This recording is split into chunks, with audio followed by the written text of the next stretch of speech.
Everyone, Radhe Radhe. कैसे हैं आप लोग? आई होप आप लोग बहुत अच्छे होंगे और अपने आने वाले एग्ज़ाम की तैयारी भी बहुत अच्छे से कर रहे होंगे। तो अगेन, अगर आप इंटरेस्टेड हैं आंगनवाड़ी सहायिका, कार्यकर्त्री, सुपरवाइज़र, इन सब पोस्ट के लिए इन फ्यूचर आप अप्लाई करना चाहते हैं, पर्यवेक्षक के लिए या इस तरह का अगर आप सोचें हैं कि आपको इसमें जाना है, काम करना है, तो आपके लिए बहुत ही बढ़िया मौका आ गया है, जिससे आने वाली जो भी आंगनवाड़ी वैकेंसी रहती है उसमें आपको पहले से ही आपकी एक सीट रिजर्व हो जाएगी। जी हाँ, ये हम बात कर रहे हैं आंगनवाड़ी सुपरवाइज़र, कार्यकर्त्री, सहायिका के ट्रेनिंग के लिए, क्योंकि आपकी ट्रेनिंग आ चुकी है जिसमें आपको 3 महीने ट्रेनिंग करना है और फिर जो भी आने वाले पद रहेंगे उसमें जो ट्रेंड लोग रहेंगे उनको ही मौका दिया जाएगा। यानी कि वो फिर वैकेंसी निकालेंगे तो आपको ट्रेनिंग का टाइम नहीं देंगे, जो आपने अभी ट्रेनिंग सीखी है इसी के बेस पे वो आपका सिलेक्शन कर लेंगे। तो ये मैं बता दूं कि जो भी 18 से 40 साल के कैंडिडेट हैं वो लोग इसमें अप्लाई कर सकते हैं। खासकर जो फीमेल्स कैंडिडेट हैं वो इसमें अप्लाई कर सकती हैं। आपके लिए ये ऑप्शन आ गया है। जैसा कि आपने देखा था कि अभी पिछले दिनों में आपका आंगनवाड़ी में लगभग 20,000 प्लस पदों पे आवेदन हुआ था। उसमें सारा प्रोसेस चला था 1 साल और उसके बाद फाइनली उसमें सारी चीज़ें कंप्लीट हो गई है और उसके जॉब मतलब ज्वाइनिंग का प्रोसेस जो है वो चल रहा है। बट दोबारा से आंगनवाड़ी पर्यवेक्षक और सहायक कार्यकर्त्री इन सब पदों के लिए लोग वेट कर रहे हैं, जानना चाहते हैं कि कब ये पद आएंगे, कब वो इसमें फॉर्म अप्लाई करेंगे और कब वो इसमें जॉब पाएंगे। क्योंकि जो बहुत सारी ऐसी फीमेल्स होती हैं जो ऐसी घर मतलब जो घर में होती हैं, जो बहुत ज़्यादा हायर एजुकेशन में नहीं जा पाती हैं या बहुत सारे रीज़न होते हैं, फैमिली होती है उनकी, उनको फैमिली में भी देखना रहता है और अपनी कुछ ना कुछ उनको जॉब भी करना रहता है, तो उनके लिए ये बेस्ट ऑप्शन होता है।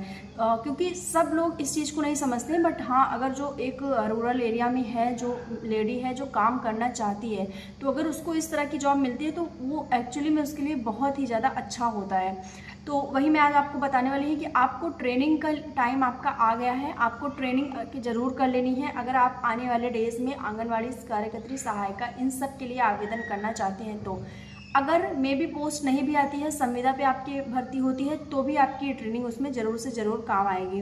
तो चलिए लाइव में आपको दिखा देती हूँ कि क्या कैसे करना है, आपको कहाँ से ट्रेनिंग के लिए अप्लाई करना है और किस तरह से आपको जल्दी से जल्दी इसमें अप्लाई कर देना है। तो ज़्यादा बातें नहीं करते हैं, पूरी वीडियो लास्ट तक जरूर से जरूर देख लीजिएगा। चैनल पर नए हैं तो सब्सक्राइब कर लीजिएगा, वीडियो को शेयर भी कर दीजिएगा अपने फ्रेंड्स एंड फैमिली के साथ। तो जैसा कि आप लोग स्क्रीन पे देख पा रहे होंगे कि हमने NISDE की वेबसाइट पे क्लिक करके और राष्ट्रीय कौशल विकास संस्थान पर पहुंच चुके हैं, जहां पे आपको मैं आंगनवाड़ी कार्यकर्त्री, सहायिका के पदों के बारे में बताने वाली हूं, जिसमें आपका एक प्रोग्राम चल रहा है जो कि आपको स्किल डेवलपमेंट प्रोग्राम है। और वहां पे किस तरह से आपको क्या प्रोसेस करना है वो सारी चीज़ें मैं आपको बता देती हूँ। तो यहाँ पर आप नीचे देखेंगे 3rd नंबर पर आपको यहाँ National Institute of Skill Development education offer admission to anganwadi skill development programme, जिसमें आपका आंगनवाड़ी पर्यवेक्षक, महिला सुपरवाइज़र, कार्यकर्त्री, सहायिका ये सारे आपके पद सम्मिलित रहेंगे। ये आपका एक प्रोग्राम है। इस प्रोग्राम में अगर आप शामिल होते हैं, आपको फाइनली आप इसका जो टाइम लिमिट है उसमें टाइम ड्यूरेशन है उसमें आप वर्क करते हैं, प्रोग्राम में सीखते हैं, ट्रेनिंग लेते हैं, तो फिर आपको बहुत ही जल्द अपने ही निजी पास में जो केंद्र है उसमें आपको जॉब मिल जाएगी। ठीक है, तो ये चीज़ें आप श्योर रहिए। बाकी ये प्रोग्राम आपका 10/4/2025 से स्टार्ट हुआ था और 14/6/2025 तक ये प्रोग्राम आपका चलने वाला है। यहाँ पे हम देखेंगे तो यहाँ क्लिक हियर पे आपको क्लिक करके फॉर्म अप्लाई करना होता है और एडवर्टाइजमेंट पे आपको देखना होता है कि कहाँ आपका ये पोस्ट चल रहा है और क्या कुछ इसमें दिशा निर्देश है, क्या कैसे आपको प्रोसेस करना है, सब चीज़ें इसमें लिखी रहती हैं। तो हम यहाँ टाइप कर देते हैं व्यू एडवर्टाइजमेंट पे और यहाँ पे आप देखेंगे तो आपके सामने आंगनवाड़ी पर्यवेक्षक का पद आ गया है, जिसमें आपका कार्यकर्त्री, सहायिका और सुपरवाइज़र तीनों पद शामिल हैं। इसमें आपको 3 तरह के पद देखने को मिल रहे हैं, जिसमें आपको देखेंगे तो यहाँ आपको प्रारंभिक तिथि, अंतिम तिथि, शुल्क जमा करने की तिथि सब कुछ मेंशन है।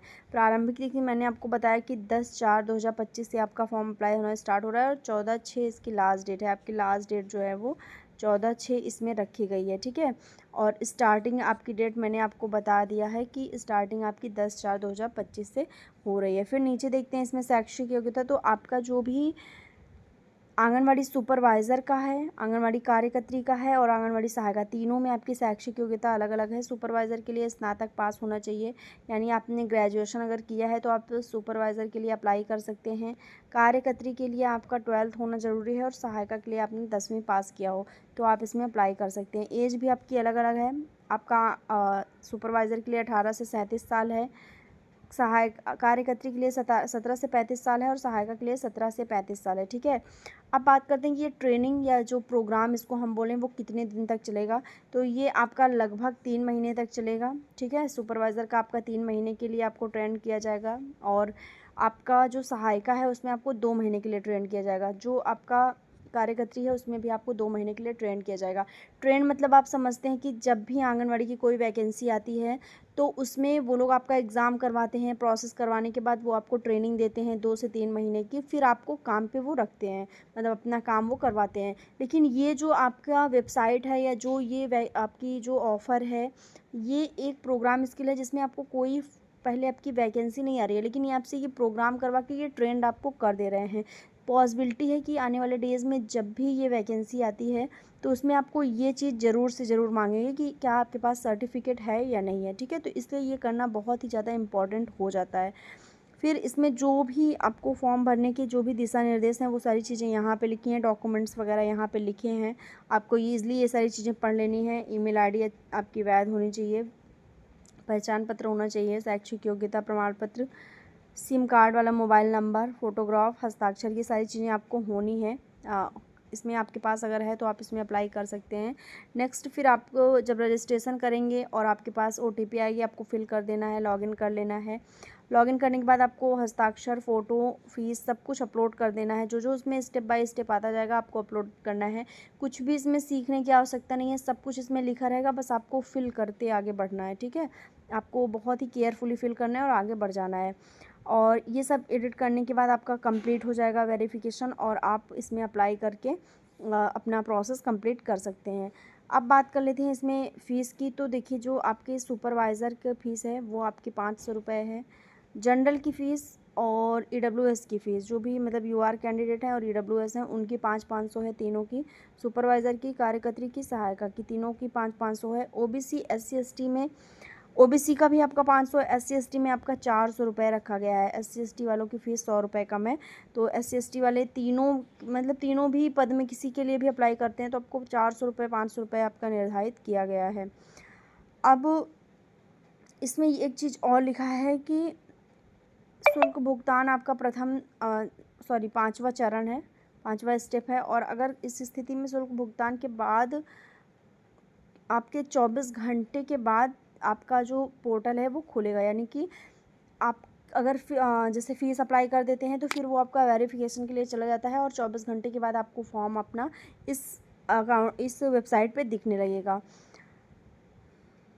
अब एक चीज़ में और भी लिखा है कि जमा किया गया शुल्क किसी भी प्रकार से किसी भी अभ्यर्थी को वापस नहीं किया जाएगा। तो ये सारी चीज़ें इसमें मेंशन है, आपको इसमें बहुत ही केयरफुली भरना है। जो भी कैंडिडेट अप्लाई करना चाहते हैं वो लोग इसमें कर सकते हैं। सारी चीज़ें इसमें लिखा हुआ है, आपको कोई भी चीज़ पूछने की आवश्यकता नहीं है। जो नहीं समझ में आता वही आप लोग पूछेगा, बाकी हर चीज़ इसमें आप देखेंगे तो क्या क्या आपको एक एक स्टेप लिखा है कि कैसे आपको फॉर्म अप्लाई करना है, कैसे आपको डॉक्यूमेंट्स अपलोड करने हैं, फ़ोटो अपलोड करनी है, हस्ताक्षर अपलोड करने हैं, सब कुछ इसमें आपका बहुत ही बढ़िया से मेंशन है, बहुत ही ज़्यादा बढ़िया से मेंशन है। अब चलते हैं पीछे और क्लिक हियर पे मैं आपको बता देती हूँ कि आपका सेम जैसे मैंने आपका महिला स्वास्थ्य सुपरवाइज़र में बताया था, सेम वही प्रोसेस है। आपको किस वैकेंसी के लिए अप्लाई करना है, किस पद के लिए, जैसे मान लीजिए मैं करती हूँ सुपरवाइज़र के लिए, तो आपका यहाँ ग्रेजुएट अपने आप लिख के आ जाएगा कि ग्रेजुएशन इसमें मांगी जा रही है। अगर आप ग्रेजुएट हैं तभी आप इसमें अप्लाई कर सकते हैं। कास्ट है आपका और कैंडिडेट नेम है, मोबाइल नंबर है, ईमेल आईडी है।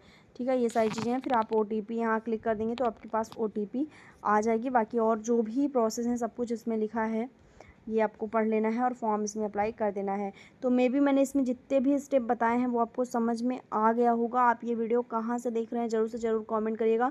और एक चीज़ मुझे एक कमेंट आ रहा था कि किस ज़िले का या किस राज्य का ये पद है।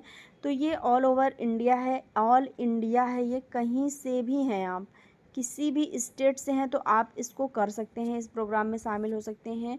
ऑल इंडिया कैंडिडेट इसमें अप्लाई कर सकते हैं, उनका इसमें रजिस्ट्रेशन हो सकता है। ठीक है, तो जो भी इसमें इम्पॉर्टेंट चीज़ें थी मैंने आपको बता दी है। बहुत ही ट्रस्ट इस पे करके आप लोग अप्लाई करिएगा। ये आपका लिखा भी है कि ये आपका registered by Indian trust act, भारतीय ट्रस्ट अधिनियम द्वारा पंजीकृत वेबसाइट है आपकी। इसका पंजीकरण हुआ है, रजिस्ट्रेशन हुआ है, फेक वेबसाइट नहीं चल रही है। ये आपका भारतीय जो ट्रस्ट है, जो वेबसाइट वगैरह होती हैं वहाँ पे ये पंजीकृत है। वहाँ पे इसका सारा डेटा वहाँ पे फिल है। तो ये बहुत ही ट्रस्टेड है। अगर आप लोग इसमें अप्लाई करते हैं तो बहुत ही बढ़िया बात है। अगर आपको डायरेक्ट स्क्रीन पे ये चीज़ें नहीं दिख रही हैं तो यहाँ पे आपको अप्लाई ऑनलाइन पे क्लिक करने के बाद भी दिख जाएंगी।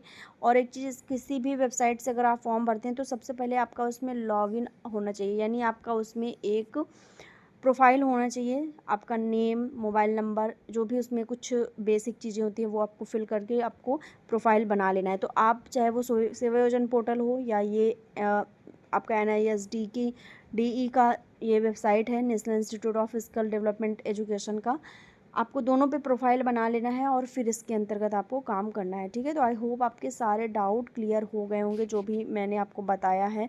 मिलते हैं नेक्स्ट वीडियो में, तब तक के लिए बाय एंड टेक केयर।